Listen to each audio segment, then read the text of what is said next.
Hope you're all well. Today I wanted to pass on something that I've been meaning to and forgetting for a while.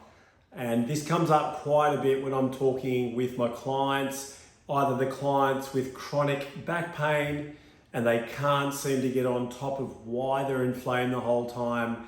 Other people are under chronic stress and might have bloating and gastrointestinal problems, possibly for years or decades. Now, there's many elements that we focus on, but today I'd just like to mention one, and I'll get to the others in subsequent videos, but this one is on gut health, okay? And we often hear this expression, leaky gut, and a lot of people understand the concept of what might be happening, but don't really know what to do. So let's start first explaining a little bit about the gut wall. Okay, the gut wall's got a pretty important task to do. It's pretty challenging. What it's got to do is allow nutrients from the food that you ingest to go into the bloodstream, while at the same time selectively excluding anything that could be a danger to us, including parasites and other pathogens.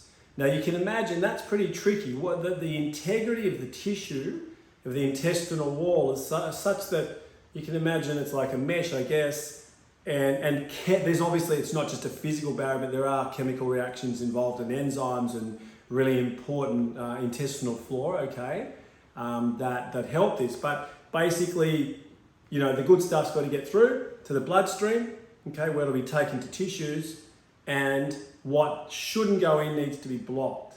What happens with time, okay, lifestyle factors such as stress, sugar, alcohol, trans fats, fried food, certain medications, illicit drugs, okay, many more things, mold, okay, and foods that we consider healthy, such as kale, spinach, and others. A lot of the times what we are sensitive to is distinct to us.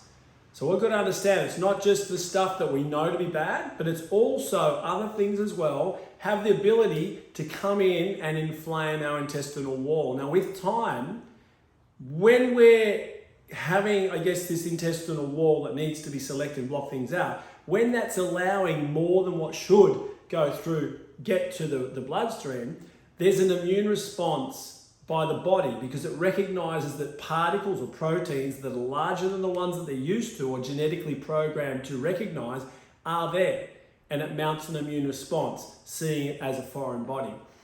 Just quickly on the gut as well, when we're born, we're actually born with a leaky gut because kids need to get the proteins from mother's milk through to the blood. So that's the easiest way to do that, is just leave that more porous. Now with time, the integrity should improve, it should close up, and that's when kids are able to go on to different foods without that risk of those full particles going through. If children and younger children are exposed to, I guess, foods that are toxic or inflammatory too early, that will affect the ability of the intestinal wall to do that. There's quite a bit of science involved today, but if you could just remember that a leaky gut is a very broad term for the fact that yes, the gut does allow some things into our bloodstream that it shouldn't. They're not always the bad stuff, okay? The bad things that we know straight away that we should avoid, that do inflame it, but they are often things that we least expect. So don't get into a panic if you are suffering a leaky gut, okay? Try and recognize the fact that it needs nurturing, favor, okay, known elements and nutrients that we know that help repair the gut wall. And the three that I think of and I work with all the time, aloe vera is excellent, L-glutamine, really good. What else? Chlorophyll, so you can either get straight chlorophyll or get it from chlorella. They're three really good ones. Anything anti-inflammatory is going to help. Obviously, avoiding inflammatory foods in your diet is going to help as well, because what we want to do ultimately is reduce the inflammation coming from external sources into our body if we already have an inflammatory process occurring, such as a spinal problem or some other known chronic problem that you may know that you have. Okay, I hope this is interesting. In other videos, I'll get to other really important elements of gut care. For example, looking after your biome and how to deal with a dysbiosis, which is an imbalance between good and bad bacteria, how to deal with that naturally. All the best, guys.